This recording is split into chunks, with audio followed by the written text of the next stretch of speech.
Midnight in Ha Tinh, Vietnam did not fall quietly.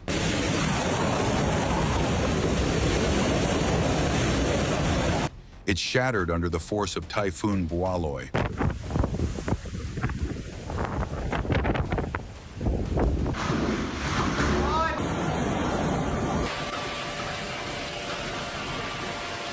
A monster storm that made landfall on the night of September 28, 2025.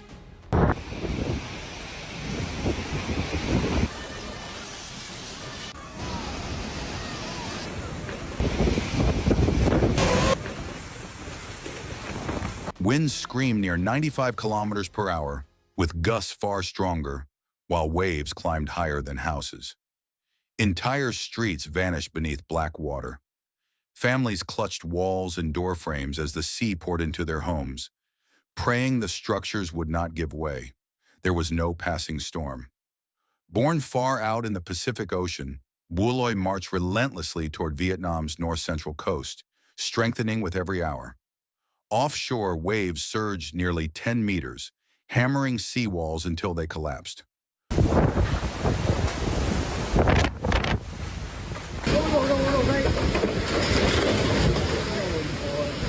On land, power poles fell like matchsticks, sparks exploding into floodwaters that swallowed motorbikes, furniture, and memories in minutes. The devastation spread quickly. Across 5 provinces, Ninh Bình, Thanh Hóa, Nghệ An, Ha Tinh, and Quang Binh, more than 28,000 people were evacuated. In Ha Tinh alone, 16,500 residents crowded into schools and shelters.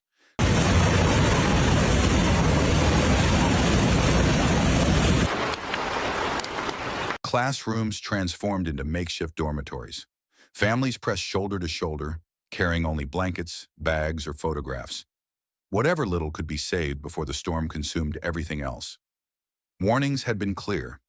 Meteorologists tracked Bualoi's approach, reporting its position on September 28th at just 200 kilometers northwest of Danang. Hours later, it was only 360 kilometers from Hanoi.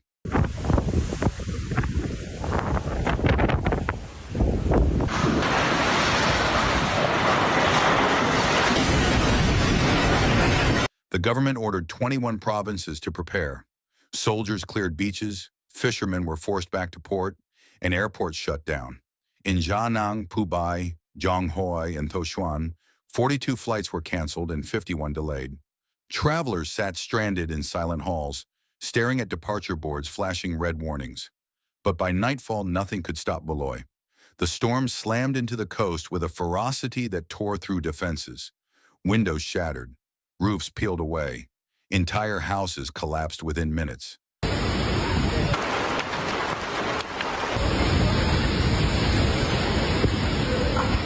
Coastal cities, Da Nang, Hue, Quang Goi, were drowned by midnight. Power grids failed, plunging neighborhoods into total blackness while the storm howled outside.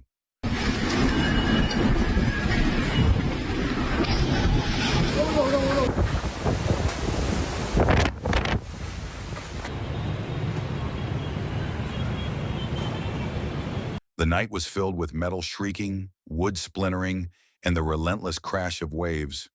In Quang Tri, 3 people vanished into the floods. In Ya Nang, another was swept away.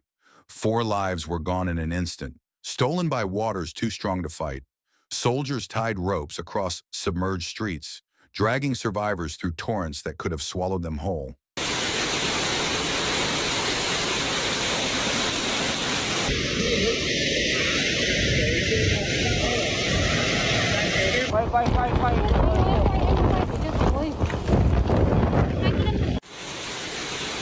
Families huddled together in darkness, waiting for dawn.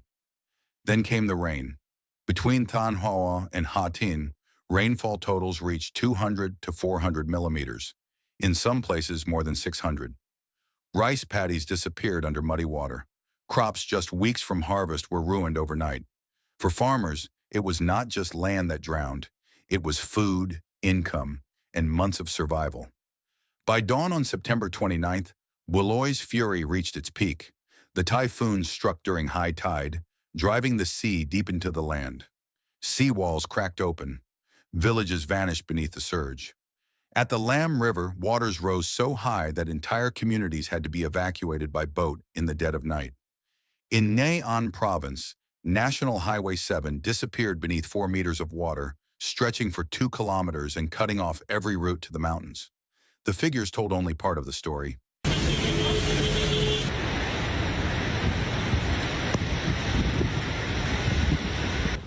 86 homes destroyed, 42 flights canceled, countless power poles downed, whole stretches of coastline ruined, but numbers could never capture human loss.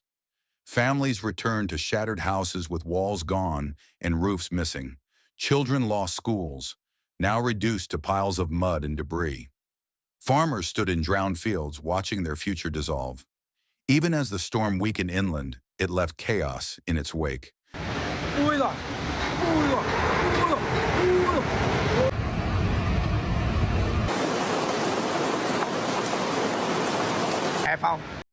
In Ninghe An and Ha Tin, winds dropped to force levels of 8 and 9, with gusts near 11. But destruction continued. Trees blocked roads, schools collapsed, and villages sat in silence, soaked in mud. Survivors searched through ruins, pulling soaked belongings from broken homes. But this was not just Vietnam's tragedy.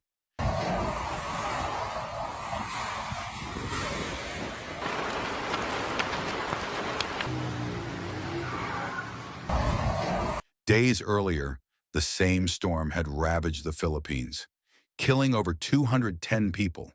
Entire villages were washed away, families swept into rivers, and power lines crashed into towns.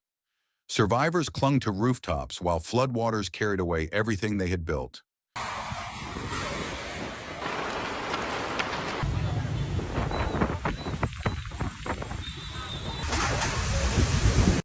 Taiwan, too, felt the storm's outer bands, mountains drenched, highways buried by landslides, villages isolated by torrents of mud.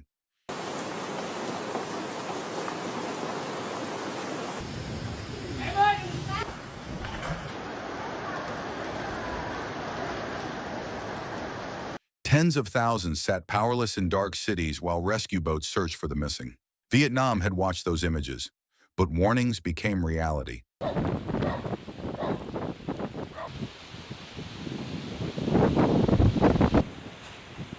On September 28th and 29th, Bualoi carved its legacy into the nation's heart.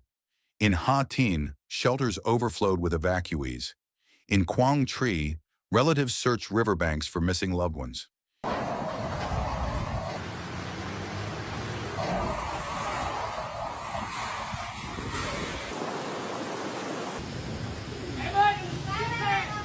In Gia Nang, stranded passengers wondered when airports would reopen. And across Than Hoa to Quang Binh, families stepped into broken homes, the silence louder than the storm itself.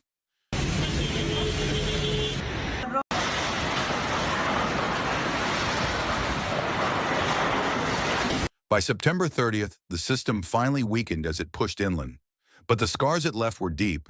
Schools closed, airports stood empty, crops destroyed, homes broken. Typhoon Bualoi left more than destruction. It left memory.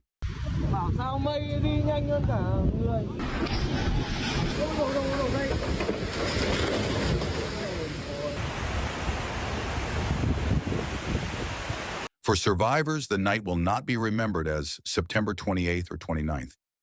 It will be remembered as the sound, the roar of waves taller than houses, the shriek of metal torn from rooftops, the silence of entire cities in darkness, and the cries of families swept into the flood.